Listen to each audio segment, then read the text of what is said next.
우리를 애워싸고 계신 하나님의 임재를 의식하면서 천천히 깊은 들숨을 쉬십시오. 이제 우리 안에 내주하시는 하나님께서 나를 통해 숨을 쉬시도록 천천히 날숨을 내쉬십시오. 이렇게 천천히 들숨과 날숨을 반복하면서 하나님의 임재 가운데 머무르십시오.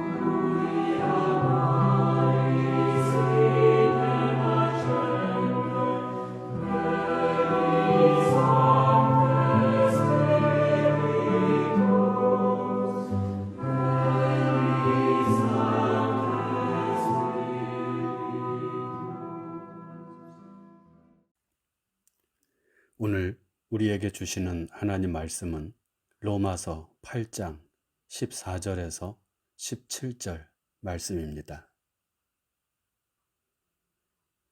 이제 낭독합니다. 하나님 말씀에 경청하십시오. 무릇 하나님의 영으로 인도함을 받는 사람은 곧 하나님의 아들이라. 너희는 다시 무서워하는 종의 영을 받지 아니하고 양자의 영을 받았으므로 우리가 아빠 아버지라고 부르짖느니라. 성령이 친히 우리의 영과 더불어 우리가 하나님의 자녀인 것을 증언하시나니 자녀이면 또한 상속자 곧 하나님의 상속자요 그리스도와 함께한 상속자니 우리가 그와 함께 영광을 받기 위하여 고난도 함께 받아야 할 것이니라. 주신 말씀을 잠시 묵상합니다.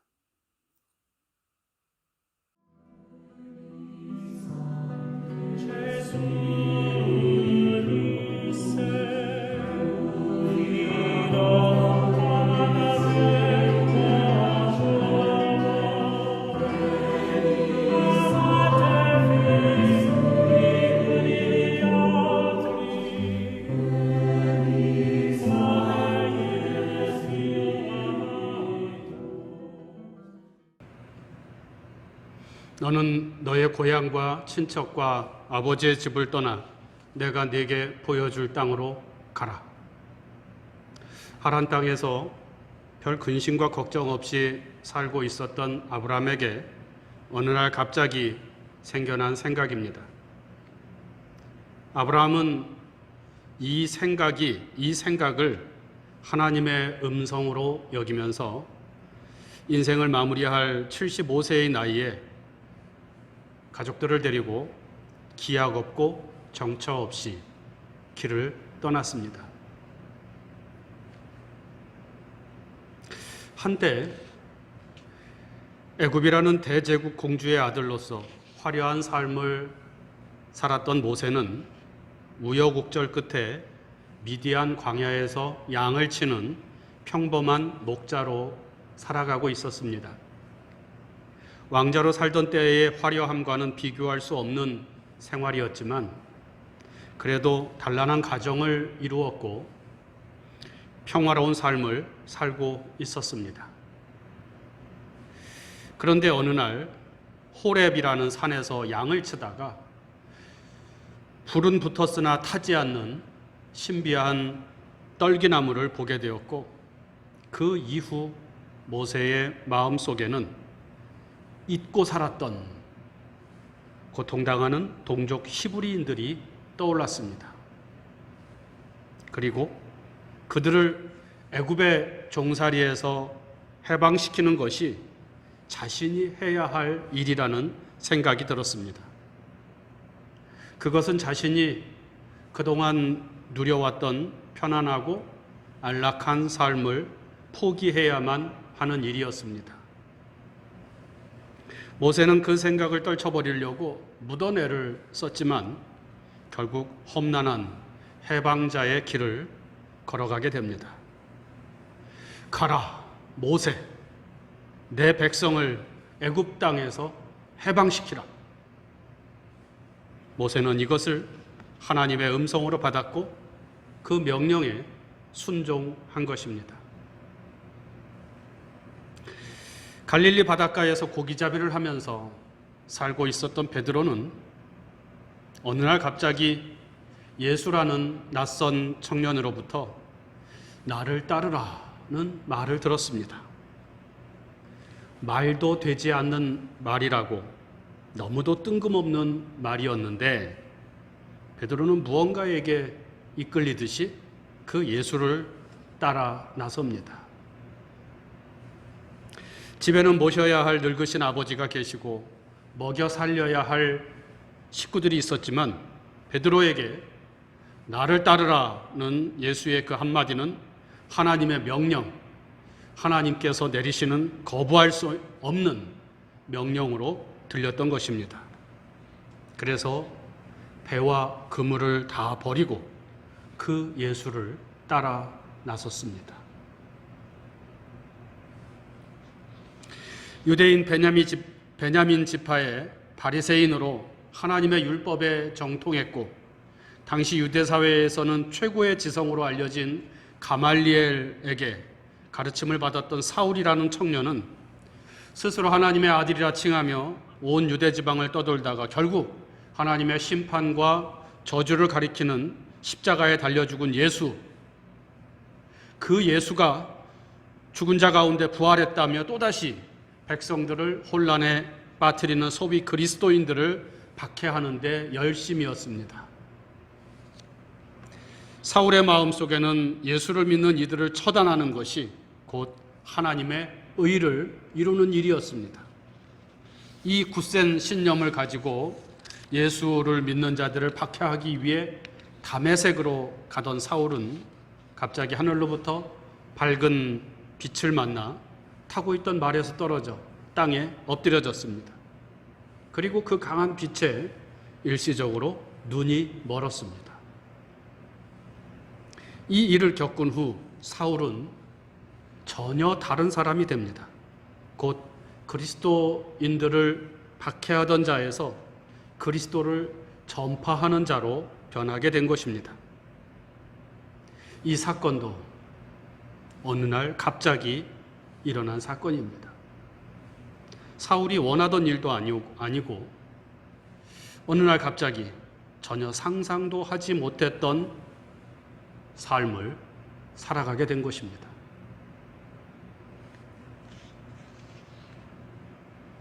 영생의 문제로 고민하다가 밤중에 예수를 찾아온 니고데모에게 예수께서는 사람이 물과 성령으로 나지 아니하면 하나님의 나라에 들어갈 수 없느니라 그렇게 말씀하시면서 바람이 임의로 불매 네가 그 소리는 들어도 어디서 와서 어디로 가는지 알지 못하나니 성령으로 난 사람도 다 그러하니라 라고 말씀해 주십니다.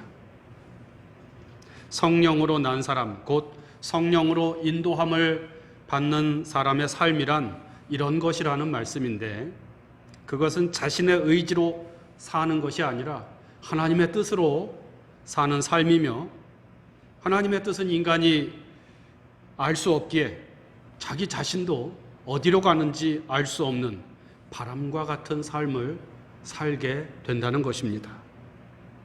아브라함처럼, 모세처럼, 베드로처럼, 그리고 바울처럼 어느 날 갑자기의 삶입니다. 여러분은 이런 삶의 경험이 있습니까? 세상을 살아가는 사람들은 일반적으로 자기의 이익을 중심으로 생각하고 움직입니다. 어떤 생각이 떠오르면 제일 먼저 그것이 나에게 이익이 되는가를 판단합니다. 그리고 이익이 되면 실행에 옮기고 나에게 이익이 되지 않으면 아무리 좋은 생각이라고 할지라도 머릿속에서 지워버립니다. 그런데 어느 날 갑자기 전혀 나에게 이익이 되지 않는 생각이 들어와서는 떠나지를 않습니다. 그 생각은 나에게 이익은커녕 많은 아픔과 괴로움을 주는 것임에도 불구하고 그 생각을 실행에 옮기지 않으면 안 될 것 같다는 그런 생각에 사로잡힙니다. 그래서 결국 익숙한 삶의 길을 버리고 낯선 길을 향해 걸어가는 그런 경험이 있었습니까? 오랫동안 믿어왔던 신념을 뒤로하고 새로운 선택을 한 적이 있었습니까? 당연하게 여기며 살아오던 일상의 삶 속에서 어느 날 갑자기 다른 길로 가라 하는 마음 깊은 곳으로부터의 지시를 받아본 적이 있습니까? 육신을 따르는 자는 육신의 일을, 영을 따르는 자는 영의 일을 생각하나니 육신의 생각은 사망이요 영의 생각은 생명과 평안이라. 만일 너희 속에 하나님의 영이 거하시면 너희가 육신에 있지 아니하고 영에 있나니 누구든지 그리스도의 영이 없으면 그리스도의 사람이 아니니라. 오늘 본문 앞에서 사도 바울이 한 말씀입니다. 여기서 육신을 따르는 자는 앞에서 얘기한 이전에 살던 삶의 방식대로 살아가는 사람, 혹은 무엇이 나에게 이익인가를 판단의 기준으로 삼고 살아가는 사람입니다. 이런 사람들의 삶은 굉장히 똑똑하고 잘 나가는 삶이 예상되지만, 그러나 성경은 이런 삶의 결과는 사망이라고 말씀합니다. 이와 반대로 영을 따르는 자는 어느 날 갑자기 일상을 깨트리고 찾아와서 전혀 새로운 길로 안내하는 목소리에 순종하며 살아가는 사람입니다. 현실에 안주하며 누리는 평안이 아니라 낯선 것을 선택하고 미지의 세계로 떠나는 모험을 감행할 줄 아는 사람입니다. 보이지 않는 미래를 향하여 과감하게 믿음으로 첫 발을 내딛는 사람이 바로 영을 따라 살아가는 사람입니다. 이런 삶의 결과는 비록 현실에서 고난과 괴로움이 많이 있지만 결국은 생명과 평안을 얻는다는 것이 성경의 말씀입니다. 하나님이 주시는 생명이고 하나님이 주시는 평안입니다. 바울은 우리를 이처럼 영을 따라 살게 하는 그 영을 하나님의 영이라고 말하고 동시에 그리스도의 영이라고 말씀합니다. 그리고 이 영으로 인도함을 받는 사람이야말로 진정한 하나님의 아들, 하나님의 자녀라고 말씀합니다. 오늘 말씀 14절. 무릇 하나님의 영으로 인도함을 받는 사람은 곧 하나님의 아들이라. 하나님의 아들이란 무엇일까요? 하나님의 아들에 담겨 있는 의미는 무엇일까요? 신적인 존재를 가리키는 것일까요? 하나님의 아들이신 예수 그리스도처럼 기적을 일으키고 죽은 자도 살려내는 능력을 소유한 자를 하나님의 아들이라고 말하는 것일까요?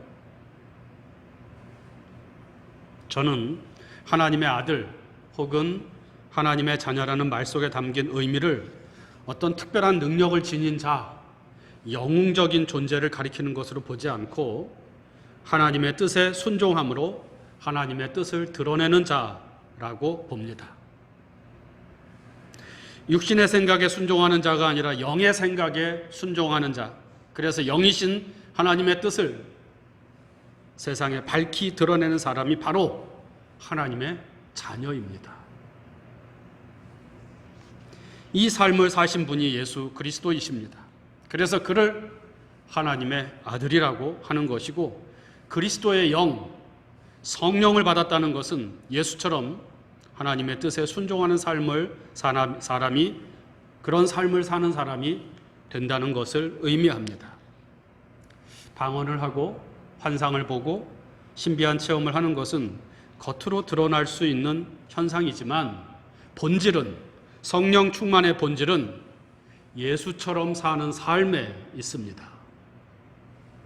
곧 그는 근본 하나님의 본체시나 하나님과 동등됨을 취할 것으로 여기지 아니하시고 오히려 자기를 비워 종의 형체를 가지사 사람들과 같이 되셨고 사람의 모양으로 나타나사 자기를 낮추시고 죽기까지 복종하셨으니 곧 십자가에 죽으심이라. 성령의 사람은 무엇이 나에게 이익인가를 기준으로 살아가는 사람이 아니라 무엇이 하나님을 기쁘시게 하는가를 기준으로 살아가는 사람입니다. 자신의 욕망에 충실한 삶이 아니라 오히려 자기를 비우고 낮추며 하나님의 음성에 순종하며 사는 사람입니다. 내 생각은 너희의 생각과 다르고 내 길은 너희의 길과 다르다 라고 말씀하시는 하나님의 뜻을 쫓아 살아가는 사람입니다. 오늘도 성령께서는 우리가 하나님의 사랑받는 자녀라는 사실을 증거합니다. 16절 말씀. 성령이 친히 우리의 영과 더불어 우리가 하나님의 자녀인 것을 증거하시나니 너는 하나님의 사랑받는 자녀이다. 이 성령의 음성에 귀를 기울여 보십시오.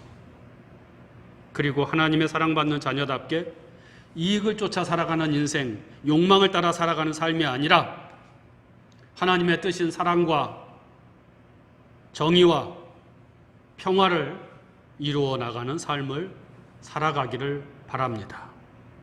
성령의 인도함을 받아 순종함으로 하나님이 주시는 영원한 생명과 영원한 평안을 누리는 우리 모두가 되기를 주님의 이름으로 축원합니다.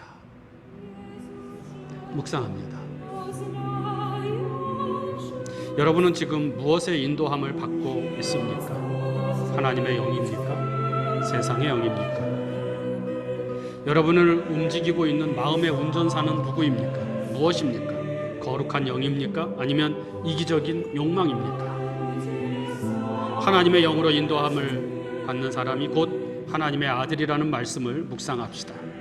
그리고 침묵 가운데 너 하나님의 사람아, 너 하나님의 사랑받는 자녀야 말씀하시는 성령의 음성에 귀를 기울여 봅시다. 묵상합니다.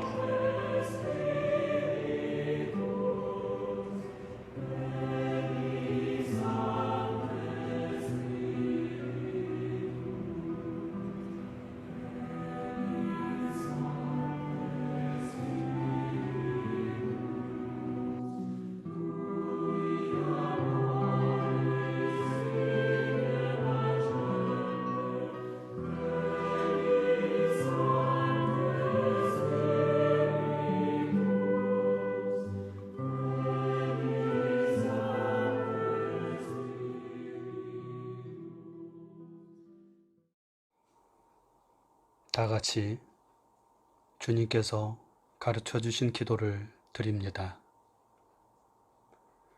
하늘에 계신 우리 아버지, 아버지의 이름을 거룩하게 하시며 아버지의 나라가 오게 하시며 아버지의 뜻이 하늘에서와 같이 땅에서도 이루어지게 하소서. 오늘 우리에게 일용할 양식을 주시고 우리가 우리에게 잘못한 사람을 용서하여 준 것 같이 우리 죄를 용서하여 주시고 우리를 시험에 빠지지 않게 하시고 악에서 구하소서. 나라와 권능과 영광이 영원히 아버지의 것입니다. 아멘.